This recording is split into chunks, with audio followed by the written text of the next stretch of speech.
Monsieur le Président, Monsieur le Premier ministre, ma question s'adresse à Monsieur le ministre de l'Intérieur. Nos forces de sécurité intérieure sont dans un état général très inquiétant. Pas un jour ne se passe sans que nos policiers, nos gendarmes, ne soient caillassés, insultés, molestés. Leur agression se compte par centaines. Leur morale est on ne peut plus bas. Ils ne se sentent pas soutenus, peu considérés, mal équipés. La vague de suicides se poursuit et s'amplifie, puis jusque dans des lieux hautement symboliques, comme un appel au secours. Le projet de loi de finances ne répond pas à leur espoir, à leur attente. Il ne fait qu'entretenir une situation qui les a amenés là où ils sont. Pourtant, la violence ne cesse d'augmenter dans les villes et les campagnes. Elle devient habituelle, voire permanente. L'insécurité gagne sans cesse du terrain. Les missions de nos forces de sécurité intérieure se multiplient constamment. La réponse pénale n'est pas en adéquation avec cette nouvelle forme de criminalité. Au Sénat, avec la commission d'enquête sur l'état des forces de sécurité intérieure, nous avons travaillé pendant plus de 6 mois, mené près d'une centaine d'auditions, effectué de nombreux déplacements sur le terrain et rédigé 35 propositions concrètes qui sont le reflet des attentes de ces hommes et de ces femmes qui nous protègent. Nos gendarmes et nos policiers attendent des réponses concrètes. Il en va de leur sécurité et de celle de nos concitoyens. Monsieur le ministre, ma question est simple.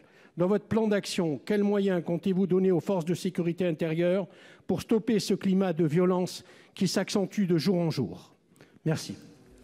Merci. La parole est à Monsieur Christophe Castaner, ministre de l'Intérieur, pour 2 minutes. Merci, Monsieur le Président, Mesdames, Messieurs les sénateurs, Monsieur le sénateur Leroy. Vous avez raison dans le constat d'inquiétude et de non-respect.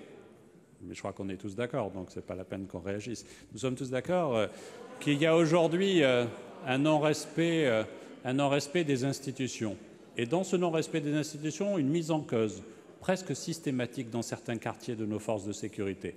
Et chaque fois que l'on met en cause une force de sécurité, un policier, un gendarme, c'est la République que l'on met en cause. Et c'est la raison pour laquelle il faut apporter tout notre soutien, chaque jour, presque. Je rencontre des policiers, je rencontre des gendarmes, je rencontre nos forces de sécurité pour justement être à leur côté. Mais il faut effectivement traduire cela. En 2 ans, le budget du ministère de l'Intérieur aura augmenté de plus de 1 milliard. Dans quelques jours, je viendrai devant vous présenter un budget qui augmente de 3,5 %. Est-ce que ça suffit pour régler tous les problèmes? La réponse est non. Mais nous en sommes convaincus. Mais c'est déjà une augmentation de 3,5 %. C'est une augmentation de 575 millions d'euros.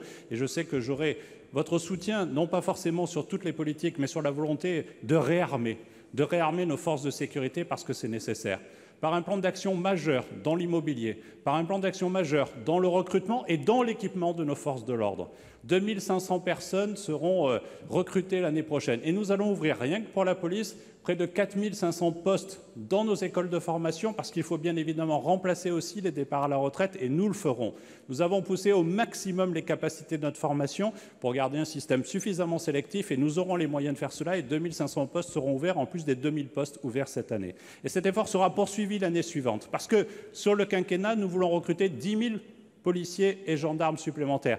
Et très vite, et l'effort a été porté sur les premières années, les dernières années, il n'y aura besoin plus que de recruter 1 500 personnes par an parce que justement l'effort est porté immédiatement.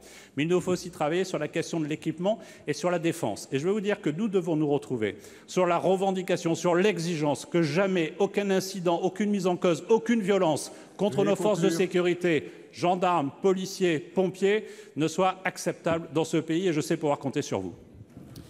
Merci.